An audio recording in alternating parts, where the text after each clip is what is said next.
Hello friends, welcome back to lecture series on object oriented programming and data structure BCA third same का subject. Friends, hope आपने इससे पहले के inheritance related videos देखे हुए हैं। इससे पहले हमने डिफरेंट टाइप्स ऑफ इनहेरिटेंस की बात की थी, जिसके अंदर हमने simple inheritance, multiple, multi level, hierarchical, इन चारों इनहेरिटेंस के बारे में डिस्कस किया था, जिसमें हमने सीखा था सिंपल इनहेरिटेंस यानी one base class one child class, एक पैरेंट एक चाइल्ड, बेस क्लास की प्रॉपर्टी चाइल्ड क्लास में इनहेरिट होना या बेस क्लास का यूज करके चाइल्ड क्लास को डिराइव कराना। ये सारे आइडियाज सिंपल इनहेरिटेंस के। Multiple inheritance, more than one base class for one derive class, mom, dad and child. Similar way, multi level inheritance, a derived class generated by using another derived class, right? That is known as multi-level inheritance. Grandfather, father and child. Then हमने बात की hierarchical की, जहां पे एक parent multiple child हो सकते हैं, right? यानी एक root और उससे multiple derived childs बन रहे हो, right? तो ये चार concepts हमने सीखे हैं। इन चार में से ऑलमोस्ट चार के चारों या फिर एक से ज्यादा के कॉम्बिनेशन से, उनके कलेक्शन से हम बनाते हैं हाइब्रिड इनहेरिटेंस। यानी एक ऐसी सिचुएशन जहां पे ये चारों प्रेजेंट है या इनमें से मैक्सिमम प्रेजेंट है, तो हम ऐसा बोल सकते हैं कि वहां पे हाइब्रिड इनहेरिटेंस है। थोड़ा सा टेक्निकल टर्म्स में समझते हैं। Hybrid inheritance is a combination of two और मोर टाइप्स ऑफ इनहेरिटेंस। दो या दो से ज्यादा टाइप के इनहेरिटेंस के कॉम्बिनेशन को हम हाइब्रिड इनहेरिटेंस बोल सकते हैं। It is used to model complex relationship among classes where no single type of inheritance is sufficient. जब कभी कोई एक टाइप ऑफ इनहेरिटेंस किसी एक क्लास के लिए सफिशिएंट नहीं होता या एक रिलेशनशिप को इंडिकेट करने के लिए सफिशिएंट नहीं होता, तो हम ऐसे कॉम्प्लेक्स मॉडल्स डेवलप करते हैं। अगर हम बालागुरु स्वामी के फिफ्थ एडिशन को फॉलो करें, तो a situation in which more than one form of inheritance is combined to form a relationship between classes। देखो, जो हमने ऊपर डिस्कस किया वही पॉइंट उन्होंने भी कहा है। एक ऐसी सिचुएशन जहां पे एक से ज्यादा फॉर्म ऑफ इनहेरिटेंस को कंबाइन किया जाता है एक रिलेशनशिप बिल्ड करने के लिए क्लासेस के बीच में, इसे हम कहते हैं hybrid inheritance. It represents the combination of hierarchical and multiple inheritance. इसे ज्यादातर केसेस में मल्टीपल और हायरार्चिकल का कॉम्बिनेशन माना जाता है। फॉर एग्जांपल, आप ये डायग्राम देख लो।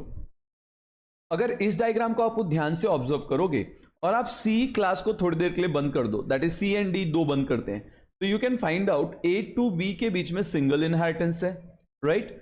अगर मैं ए बी सी की बात करूं तो इनके बीच में कौन सा रिलेशनशिप है? हायरार्चिकल है। अगर मैं ए को हाइड कर दूं तो बी एंड सी के बीच कौन सा रिलेशनशिप है?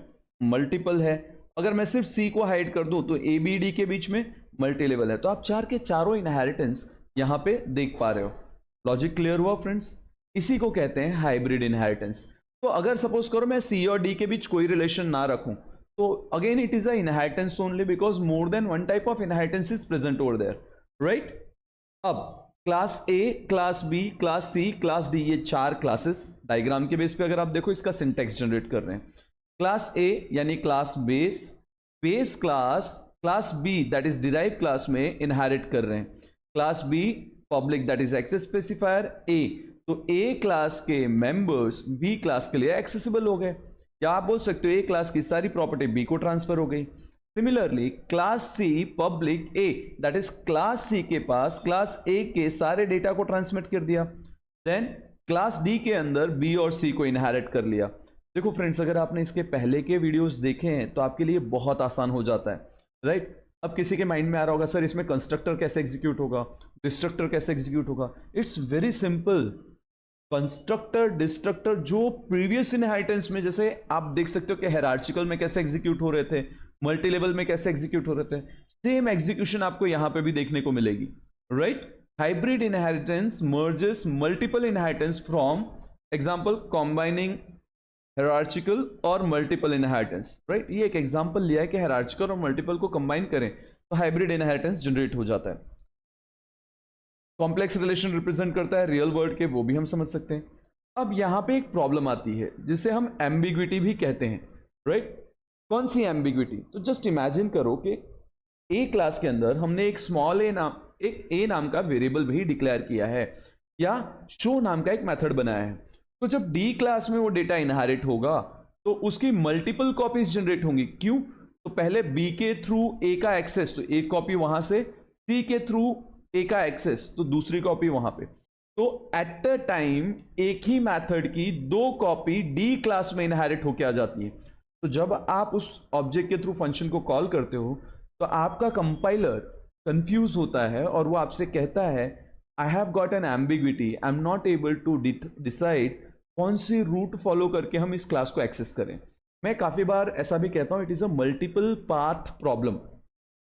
इसका बहुत सिंपल सा सॉल्यूशन है, आप बेस क्लास वर्चुअल बना लो। दैट इज इनहेरिटेंस करते वक्त वर्चुअल कीवर्ड यूज करो।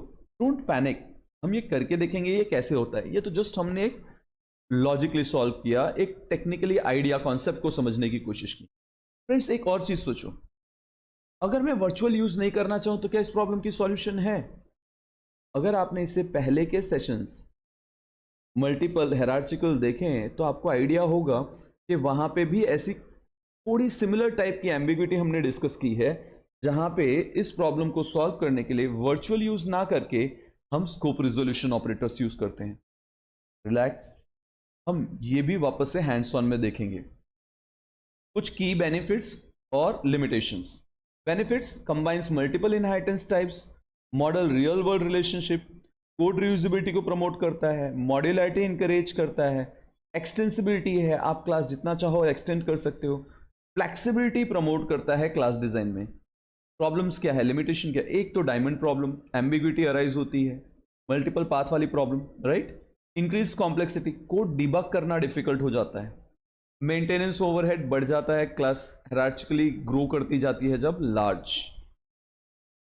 एम्बिग्विटी अब भी डिस्कस की हमने, when a derived class inherits from two classes that share a common base class, तो ambiguity arises in accessing base members, base class के मेंबर्स को एक्सेस करने में हमें डिफिकल्टी होती है।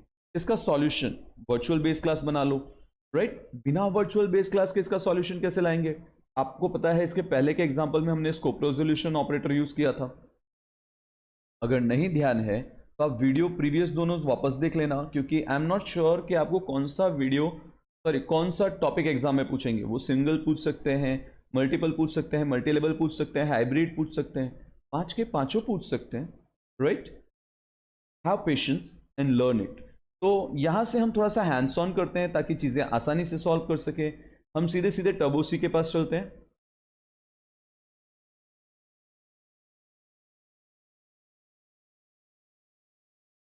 Done.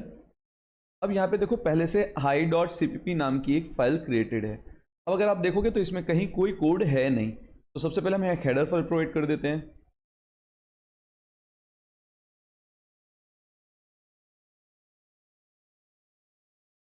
Preprocessor include conio.h, right? अब जैसा हमारे डायग्राम में था और हमारे सिंटेक्स में था, हमने एक क्लास ए बनाई, then class B, class C and class D.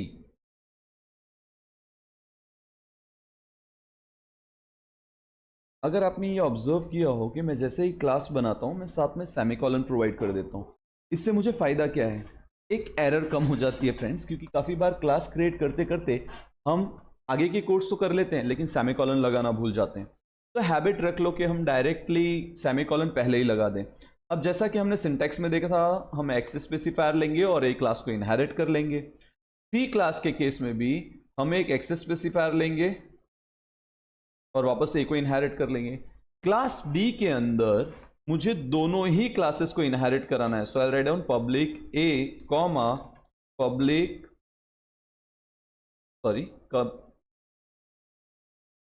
Class B और पब्लिक सी। तो अगर आप देखो तो क्लास ए के जितने भी मेंबर्स होंगे वो बी के लिए भी एक्सेसिबल होंगे और क्लास सी के सारे मेंबर्स सी के लिए भी एक्सेसिबल होंगे।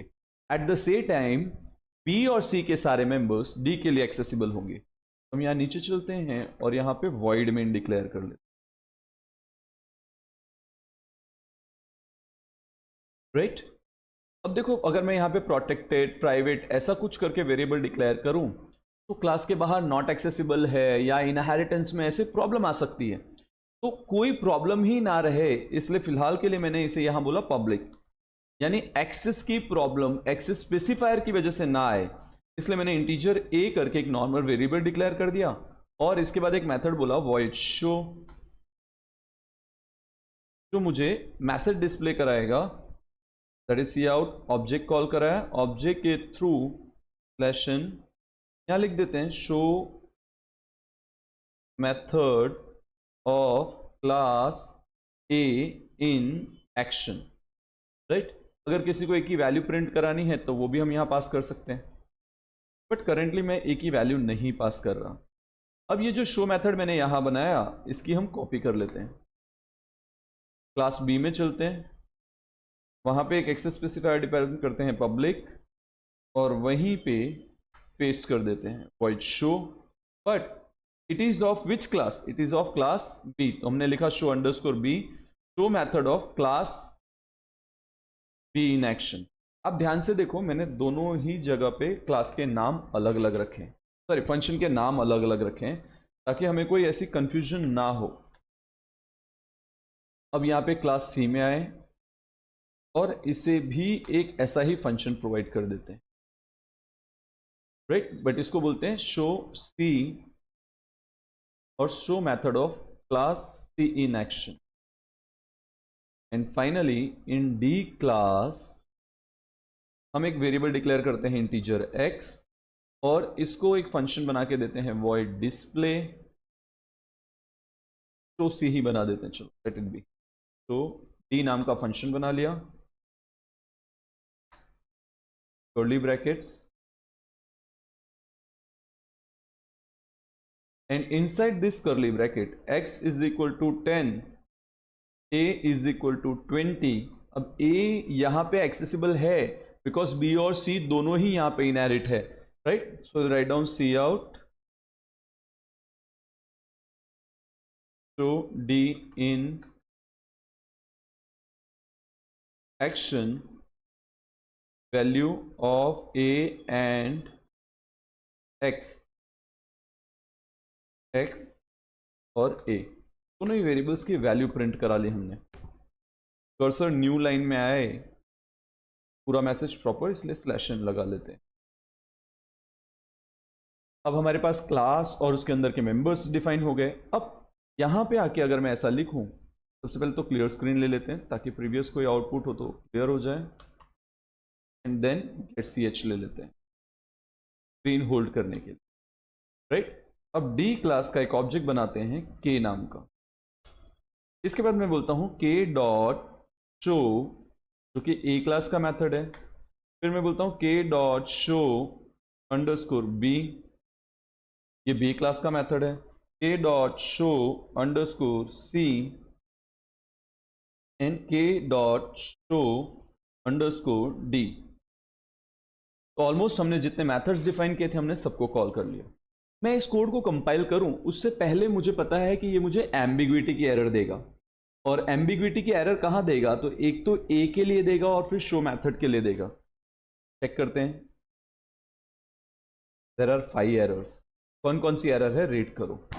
सबसे पहले मेंबर इज एम्बिग्वियस, मैंने कहा था a के लिए एरर आएगी, तो देखो a के लिए 2 जगह पे एरर आई है और वो दोनों जगह कहाँ है, तो एक जब आप उसे वैल्यू असाइन कर रहे हो तब, और दूसरी जब आप उसकी वैल्यू प्रिंट करा रहे हो। आप a को एक्सेस करने जा रहे हो तब वो एरर दे रहा है। देखो वो ये नहीं बोल रहा है कि not accessible, see this, it is not saying member is not accessible, it is saying member is ambiguous.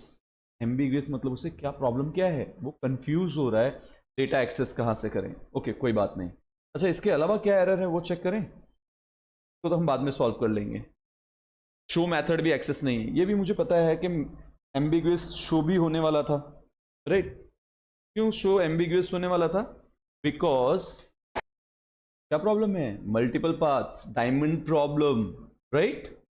A class के मेंबर बी और सी दो पाथ से यहां पे आ रहे हैं, तो ये एम्बिग्विटी तो होनी ही थी। ओके, ये वाली एक एरर देखते हैं जो सी में show C is not accessible and D is not accessible.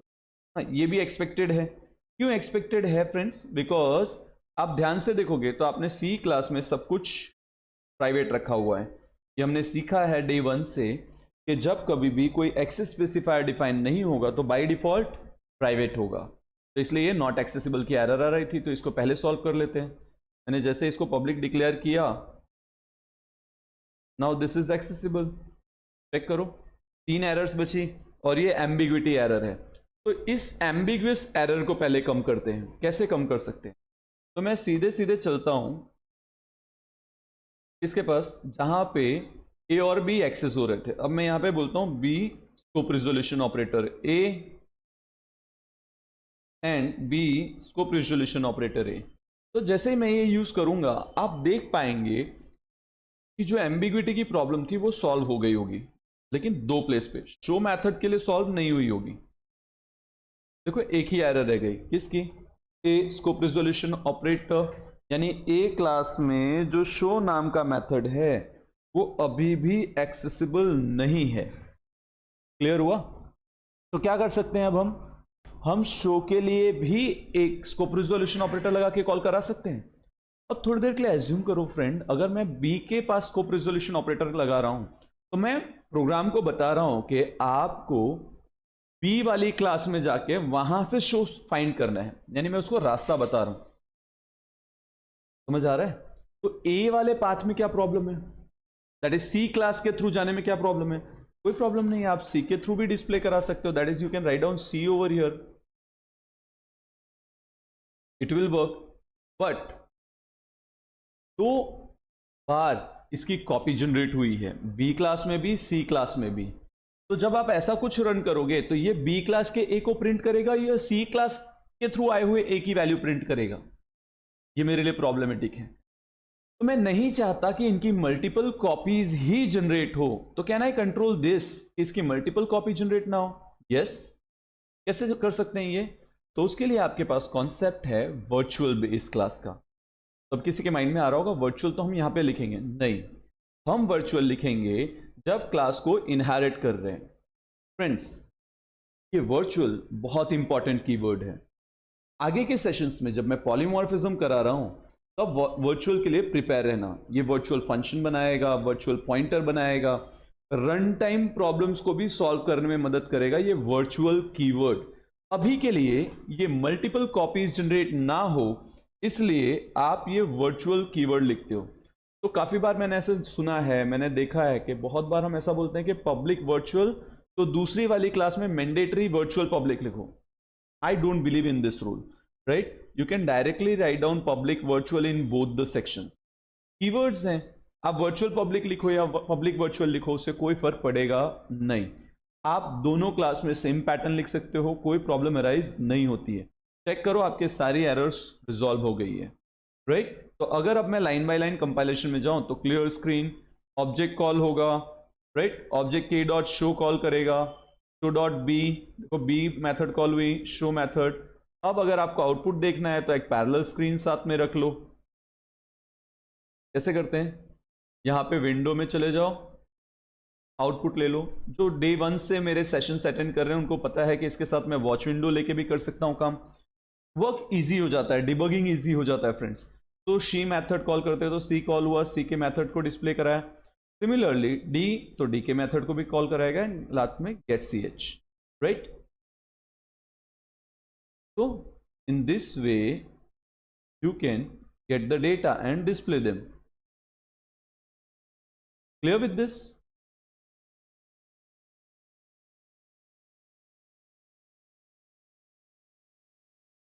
अब अगर किसी के माइंड में कंस्ट्रक्टर को लेके क्वेश्चन आ रहा है तो ये आप खुद से एक बार ट्राई करना।